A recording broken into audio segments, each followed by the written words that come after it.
पूरे देश के मजदूर कर्मचारी हड़ताल पर है। लगभग 25 करोड़ मजदूर आज सड़कों पर है। पूरे हिंदुस्तान में जगह जगह सड़क जाम, भारत बंद जैसी स्थिति हो गई है। एक तरफ बिहार बंद है, बंगाल में बंद है, केरल में बंद है, तमिलनाडु, कर्नाटक सारे जगह बंद है। और इसके अलावा हिंदी भाषी राज्यों में देश के तमाम सरकारी असंगठित मजदूर कर्मचारी हड़ताल पर है। हड़ताल की मुख्य मांग है कि ये सरकार जो केंद्र की वर्तमान मोदी सरकार है, पिछले 11 सालों में एक एक करके मजदूर कर्मचारियों के अधिकारों के ऊपर हमले किए हैं। इनके वेतन में कोई बढ़ोतरी नहीं की है, लेकिन लगातार इनके वेतन में कटौती और तमाम सरकारी संपत्तियों को बेचना, सरकारी नौकरियों को कम करना और अब नया लेबर कोड ले आया है जो हमारा श्रम कानून, जिसके अंदर हड़ताल करने का अधिकार, सारे अधिकार थे, वो श्रम कानूनों 29 श्रम कानूनों को खत्म कर दिया और 4 लेबर कोड में ले आया है, जिसके तहत हड़ताल करने का अधिकार नहीं है, धरना प्रदर्शन करने का अधिकार नहीं है। 8 घंटा का काम की लड़ाई के लिए हजारों मजदूर ने दुनिया के अंदर कुर्बानियां दी, लेकिन ये सरकार 8 घंटा के बदले 12 घंटा काम करने के लिए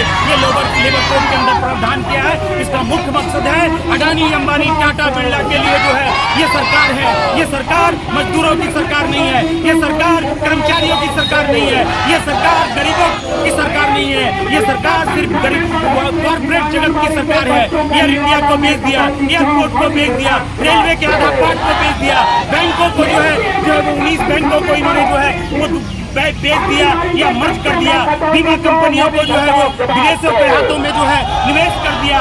सारे चीजों को ये सरकार देख रही है। देश के अंदर महंगाई बढ़ रही है, गरीबों का जीना मुश्किल हो गया है और इस तरह की आंगनबाड़ी और मिड डे मील वर्कर बहुत कम पैसे में, इतना कम पैसा इनको मिलता है और इतना काम लिया जाता है कि इनको अगर 50,000 भी वेतन दिया जाए तब भी कम है। लेकिन आज कहीं पर 2,000 रुपया, कहीं पर इनको 10,000 रुपया और सहायता को 5,000 रुपया, और इस तरह से इनको जो है FRS जैसे कानून लाकर इनको टॉर्चर किया जाता है, इनको नौकरी से हटाने के लिए जो है। और ये जो है सेविका कम पढ़ी लिखी ग्रामीण परिवेश की जो है ये आंगनबाड़ी की कर्मी है, जिनको अच्छा से अपना स्मार्टफोन चलाने के लिए नहीं आता है, उनको तमाम चीज मोबाइल पे काम करने के लिए कहा जाता है। ये पूरी ICDS को खत्म करना चाहती है, आंगनबाड़ी को समाप्त करना चाहती है। इसीलिए आज जो है पूरे देश की 20 लाख से ज्यादा आंगनबाड़ी कर्मी सड़कों पर है, हजारों लाखों तमाम क्षेत्र के मजदूर कर्मचारी सड़कों पर है। और ये हड़ताल आज सफल हड़ताल इस मोदी सरकार को चेतावनी है कि अगर श्रम विरोधी नीति, मजदूर विरोधी नीति अगर वापस नहीं लोगे तो ये तमाम मजदूर वर्ग आने वाले इलेक्शनों में,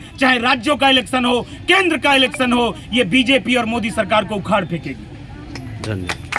पहला जो हमारा हड़ताल का पहला मुद्दा है वो ये है जो FRS कानून सरकार ने लागू किया है। हमारा सबसे पहला मुद्दा है कि इसे रद्द किया जाए, क्योंकि इसको करने में सेविका को बहुत परेशानी हो रहा है, सही से काम नहीं हो पा रहा है। लेकिन लगातार विभाग से दबाव है कि आपको ये करना है, 100% करना है, और जिस सेविका का 100% नहीं हो रहा है उसके मानदेय को रोका गया है, उसमें कटौती की संभावना है। तो हमारा आज का सबसे पहला एक ज्वलंत मुद्दा है, हम FRS का विरोध करते हैं और FRS को बंद करने की मांग करते हैं।